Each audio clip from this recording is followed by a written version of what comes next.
Some have called this the dream season. Others see this as the Cinderella year for the Spurs. In any event, we are overjoyed with the tremendous response that our organization has received from you, our Spurs fans, this past year.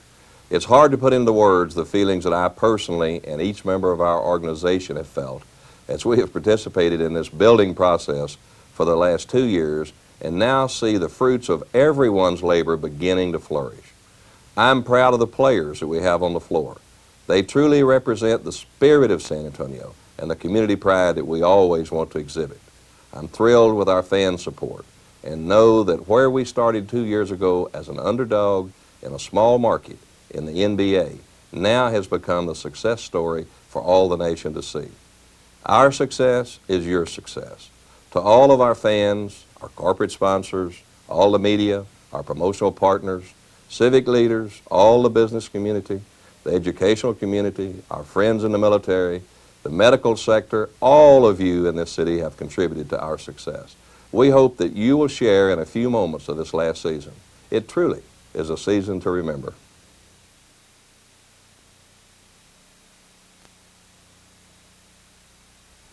Good evening, ladies and gentlemen. I'm Pat Tolman, welcoming you to the world's greatest fans, to the noisiest arena in pro basketball.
Was a season to remember, a 7-month odyssey that had everything. A great beginning, long winning streaks, team and individual records, and an ending that, while disappointing, perhaps gave a glimpse of the greatness that lies ahead. Hello, I'm Greg Simmons, and it was my pleasure to experience this past season as a member of the Spurs broadcast team. Looking back, it's hard to believe all that transpired in such a short amount of time. The blockbuster trades during the summer for Terry Cummings and Maurice Cheeks, the debut of David Robinson, the blending of 9 new faces into a team that would win a Midwest Division championship while achieving the biggest one-year turnaround in NBA history. There are many stories to tell and events to celebrate from the 1989-90 season. Let's begin with some great plays. And there were certainly plenty of those. First from Willie Anderson, and then some courtesy of Sean Elliott.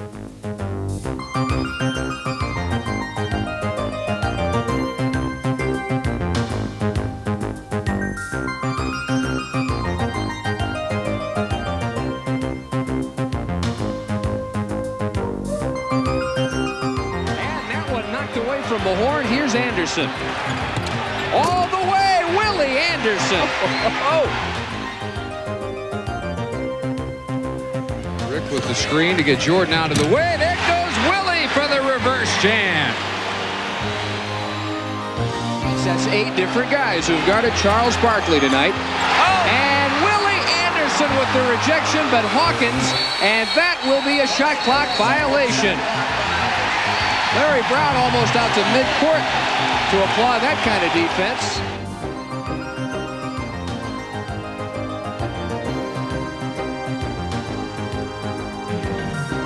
And it's 3-on-2 to the mailman, and that one's going to be picked up at midcourt by Willie Anderson. Count that one with the foul on Eaton.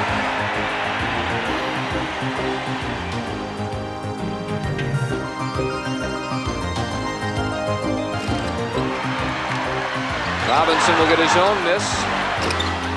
David Robinson will get the board, and he's got Willie Anderson.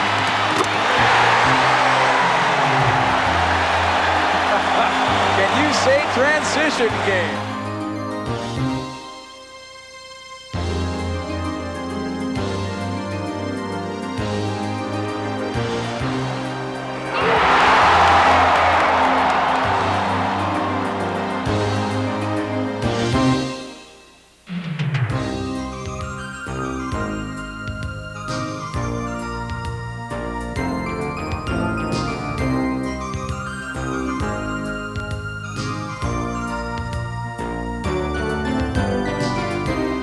Robinson, quick ball movement, open lane, Sean Elliott.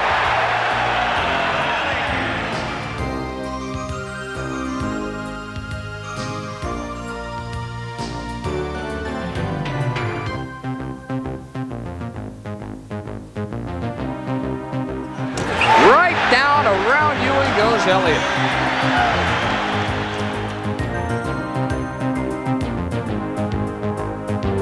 Lane Beer on Elliott now. And Rodman taking Cummings, who gets it to Strickland, who gets it to Elliott. 10 points by Sean Elliott.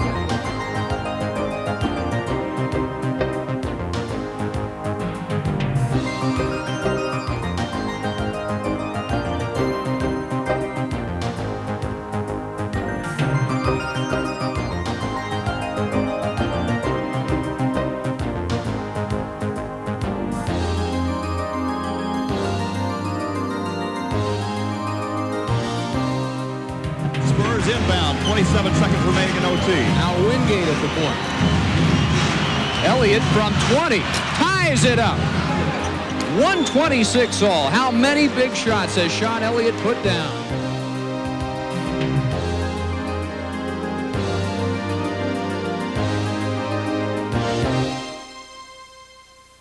Sean Elliott was just one of the young players. Head coach Larry Brown and his staff of R.C. Buford, Greg Popovich, Ed Manning, and Alvin Gentry assembled in October to begin preparations for the season.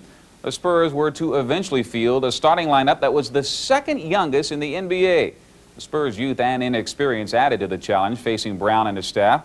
They were coming off the worst record in franchise history, and for Larry Brown, who had never had a losing season before, it was a tough adjustment and a learning experience. I never even thought about losing until I came to San Antonio and saw the team we had. And that was a miserable experience that I would never like to go through again, but I learned a lot from that. I think it's important to have guys with good character and guys that are going to play hard every night, and guys that are willing to learn. And probably the most important thing, guys that are willing to make sacrifices to see you succeed. And I learned that the first day I ever coached, but it became more obvious to me after winning 21 games. I'm an ABA guy, and this is one of the only ABA cities left, so there's some tremendous advantages being here. I really like to teach, and I like to be with young players, and we have a lot of young players that I feel we can help. And when you have an opportunity to teach on this level, it's probably as important as anything. I think you get into coaching because you want to see guys improve, and I believe when you get to this level, people lose sight of the importance of teaching. Pressure's great. The pressure on the ball is great, and the pressure one pass away is great. You're really pushing them out of the offense. It's super. When your team goes out and performs and plays up to their potential, that's all you need as a coach. The thing that's remarkable to me is we had 10 new players. We started 2 rookies and 2 first-year guys. And we're able to go this far. I think if we make a commitment to get better, we have a chance to be a great team. The summer of '89 was the summer of the trades. The first came on May the 28th when the Spurs dealt for Terry Cummings. Now, when the Spurs acquired Cummings, they received more than a proven NBA All-Star. They got a leader, an individual counted on in pressure situations. Bob Bass, who was to be named the NBA Executive of the Year after the season, played a major role in the engineering of the Cummings deal and offers these observations. We've never had a player like Terry Cummings with the Spurs ever, a player that strong and that size. But he had been probably as consistent as any player in the NBA, that he get around 22 points and 8.5 rebounds a game, and he's done that for 5 or 6 years. And we had hoped that he could come to San Antonio and do that, so it'd take a lot of pressure off of our offense. You know, it felt like we just didn't know where we were going to get our points. Well, he came to San Antonio and nearly hit those numbers right on, just right on line is what he's done. So it makes him as a consistent player as you'll find in the NBA. The thing about his leadership, I think he really has done that very well, not only in the community but also on the basketball floor. He's really been strong in those areas and provided some real security, you might say, for our younger players, because they just felt comfortable with him out there. You know, TC always seemed to get the Spurs a basket when they needed it the most. Let's take a closer look at some of those times when TC's number was called.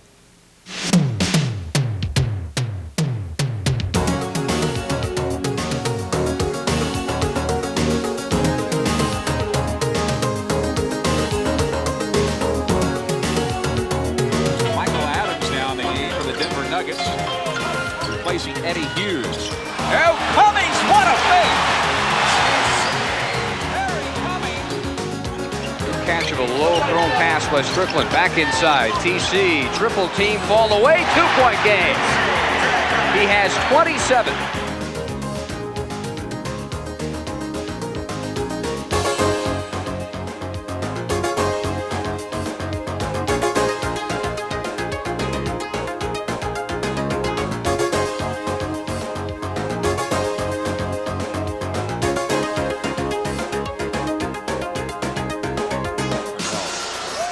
This time they double Cummings. Great over-the-shoulder feed to Strickland. 8:45 remaining. Anderson in deep. Cummings hammered, counted. Power and balance by Terry Cummings. Terry Cummings, finger roll and counted with the foul. Those plays by TC were a few of the many moments to remember from last season. Each of you probably have your own game or shot that stands out as your favorite. After all, the Spurs certainly gave us a lot of great plays to choose from. For starters, let's go back to November the 4th when the Spurs opened the season against the Lakers. Opening nights are always special, but this one even more so because it marked the debut of David Robinson. In what was to become a common occurrence in his rookie season, Robinson dominated in the Spurs' 106-98 victory, scoring 23 points with 17 rebounds. Winning also became common away from the Hemisphere Arena as the Spurs ended a club record 22 straight road losses with an 86-76 win over Minnesota. Later in the month, one of the strangest endings of the years took place in the Sports Arena in Los Angeles. That may do it. They have to hit a three. Charles Smith. Dive! Oh, it counts! Wait a minute. Larry Brown's taking his team to the locker room. He says that was a two. Shot. It was. That's a two-pointer, and the Spurs have won. Earl Strom said two, and we will take a look at it, and that's the difference. Oh, boy. Smith's foot was apparently on the line. How about that? 90-89 is the final. Primarily known in the past as a team which concentrated solely on offense, the Spurs began to show a new dimension, defense. Quite a turnaround for the Spurs' run-and-gun glory days. November also saw the first of many honors for Spurs players when David Robinson was named Rookie of the Month. He would win the award every month of the season and be a unanimous choice as a Minute Maid Orange Soda Rookie of the Year. David would also receive the Schick Pivotal Player Award after the season. For the month, the Spurs were 8-5, their first winning month since December 1987. The winning continued in December with the Spurs going 11-2. With a 115-98 win against the Jazz on December the 23rd, the Spurs found themselves in sole possession of first place in the Midwest Division. During the holiday season, another talent was shown by the team, a musical one. As TC and his teammates released, It's That Christmas Time of Year. A time of joy, a time of cheer.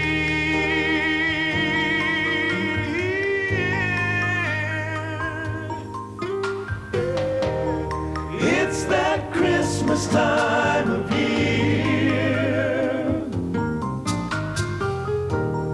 It's that Christmas time of year. TC added to his musical credits later in the season with We Lay It on the Line, a tribute to the Spurs' playoff quest.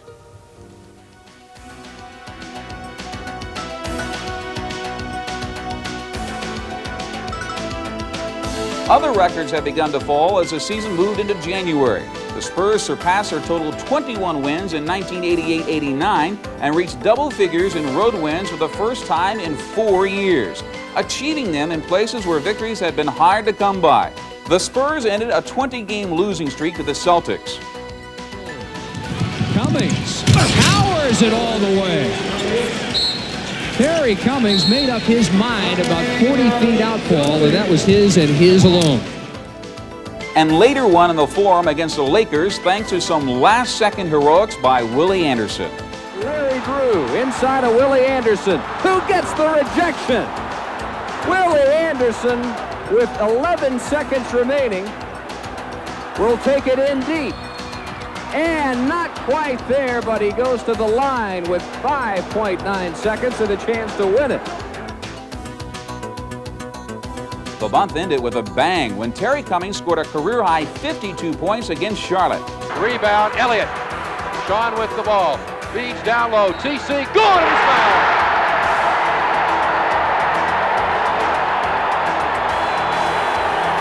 Terry Cummings has 51 points, and he is 2 away from tying a Hemisphere Arena record held by the Iceman for 53 points in one game in this building. Terry Cummings will go to the line for a free throw. Point 52 is in. The season was just past a halfway point, and the Spurs were 29-13, a club record. February saw the Spurs post their 4th consecutive winning month with an 8-5 mark, and none of the wins came in more dramatic fashion than the one in Houston on February the 17th. Down to 5 seconds, and Willie Anderson with 2, with 1, got it off in time, got it in time! Spurs win it!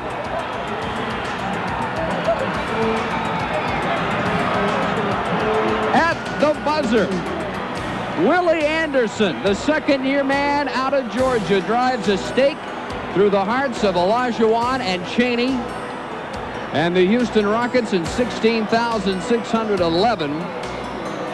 Here in Houston, the most stunning of all possible victories, 104-102.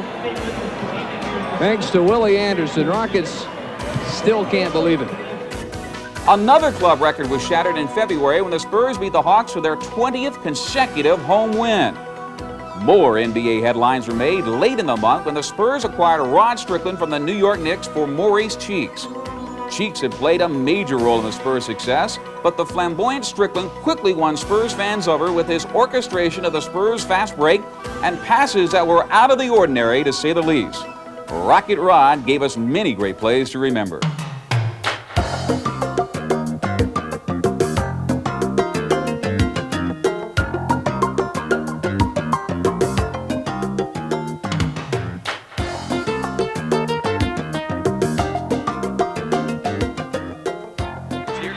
Strickland. Spins away from low and hits on the run.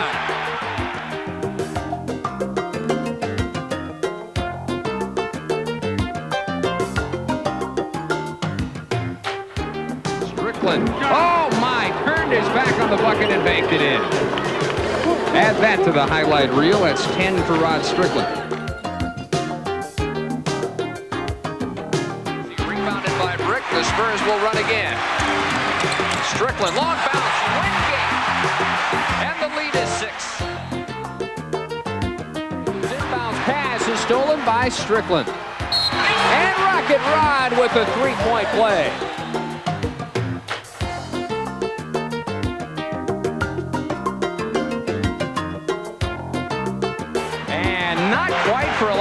He had it halfway down. Strickland tripped up, still manages to find David Robinson somehow, some way.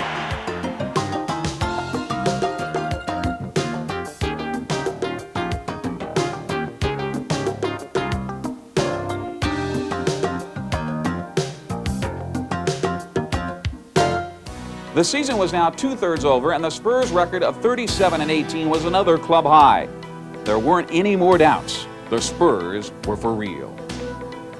In March, the Spurs achieved a remarkable feat when they defeated 3 of the top 6 teams in the league: Phoenix, Portland, Detroit, in the space of 1 week.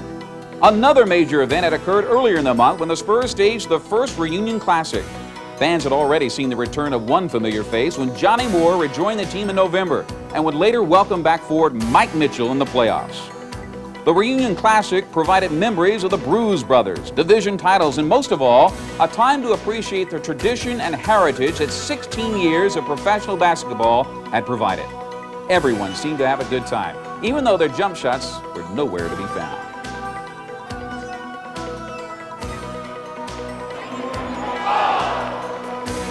Swift brings it in now as Louis Dampier tries to beat Kobe Dietrich, and Dietrich taking his eyes off of it for just a second. Now, Kobe had 2 stints with the Spurs. He signed for a short period, Red, in 1983 during that 53-win season we had. Understand all that. Yes, Kobe was here, and then he came back for another stint. Kobe was a real contributor in the glory years of the Spurs. Out to Bristol. Bristol. And got it. Well, Bass is jumping up and down on the sidelines. Bass is high-fiving the sidelines. This is a big score. Dampier tries to feed it in. Now 8-6 off the three-pointer. There you see Keenan driving one-on-one. It won't go in. Tapped up and around. Oberding muscling his way in for the basket. Ding Dong took it right off the rim. A-Train is credited for the foul. And Bob Bass is just elated. He can't believe what's going on. William Franklin checks out. Paul Griffin back in for the Black. Dietrich will have a seat. And Oberding back in. Look at Bob Bass checking the scoreboard. Now, how am I doing up there? And Oberding, count it, 11-6 now. Silver leading the Black.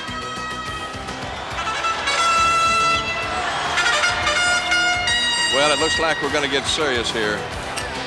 Skeeter wants that ball again. Do you think he'd shoot it?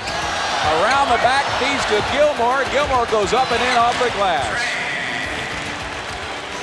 His second 2, as there's just under 1 minute left in this game. Silver leading 11-8. Boy, this has been enjoyable.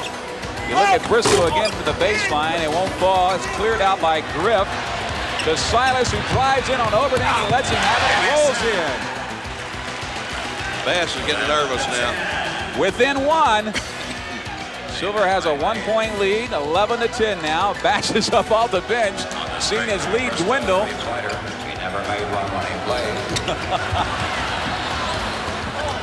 Outside to Warren, over to Oberding, to Bristol. A little confusion there between Keenan and Warren. To Gale, who drives. He's had his jersey grabbed. Keenan with the rebound and basket. Bass is jumping up and down. He sees it. Victory's in sight. Dampier having 3 shots at the basket, counted on the 4th. Well, it was a cliffhanger all the way. A little too late for Louis Dampier. The Silver will pull this one out by one, 13-12. The Reunion Classic gets a standing ovation here from the sellout crowd in the Hemisphere Arena. The Spurs ended March with a record of 48-23, just 5 wins short of tying the all-time NBA turnaround record of 32 games. And it set the stage for a down-to-the-wire finish in April. We'll take a look at the month of April in just a few moments, but first we're going to take a look at another reason for the Spurs' success, a much improved bench. With the addition of free agent Reggie Williams in March, the roster was set for the remainder of the regular season. He joined Johnny Moore, Uwe Blab, Zarko Paspai, and 16-year veteran Caldwell Jones. 2 other members of the team also made major contributions as well as their share of great plays. Let's hear from David Wingate first and then Frank Rakowski.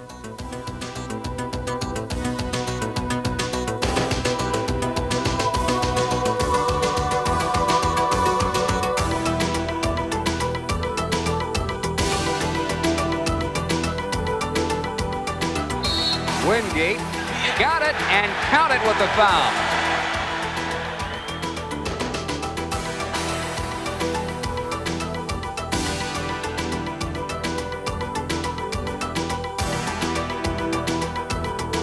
Running one-hander, knocked around Anderson with a 3-on-2 break. Elliott ahead to Wingate, and that's how they want to do it, right there.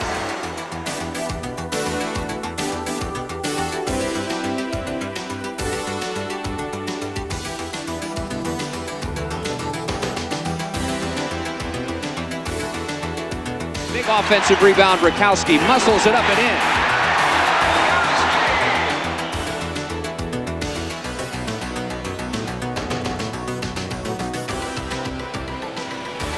Rakowski faking King off his feet and gets the jam on the baseline.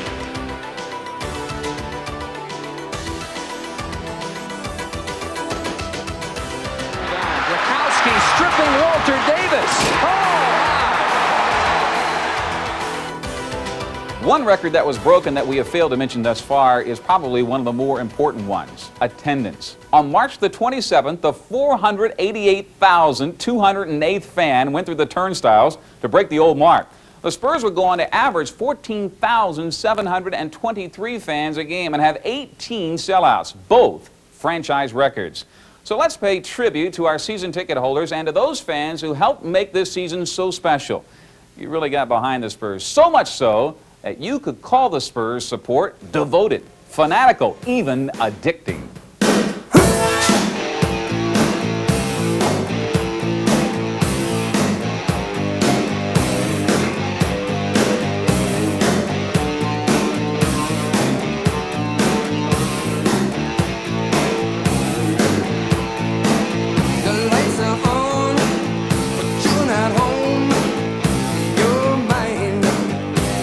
Your own heart sweats, body shakes.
When David Robinson was drafted by the Spurs in 1987, there were different opinions on his eventual impact in the NBA. There were no doubts about his physical talent.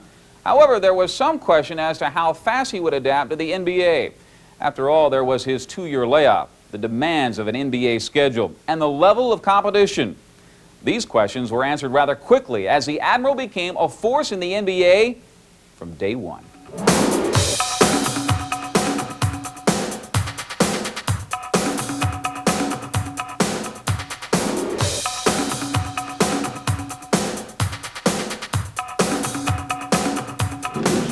Missed by Campbell, boarded by Cummings, and he's got Willie Anderson. Strickland going the other way instead, and there is the Admiral.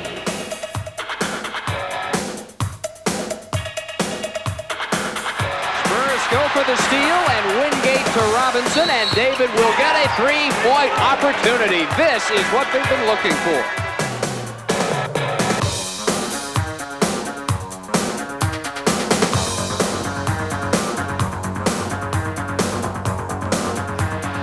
Takeaway, here's Cummings 2-on-1 with Robinson.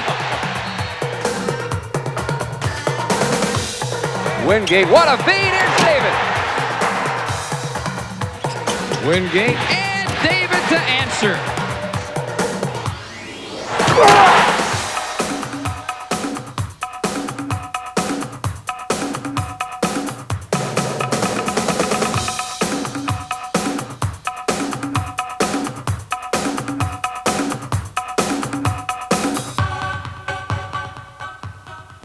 The Spurs grew up quickly during this season. The youth and inexperience had been overcome en route to the division championship.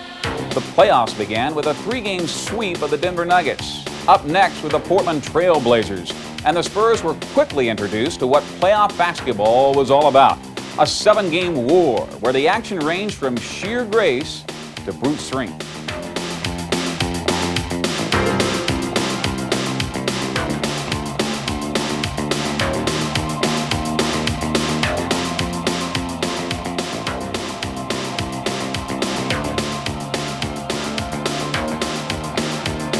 It was a bitterly contested series.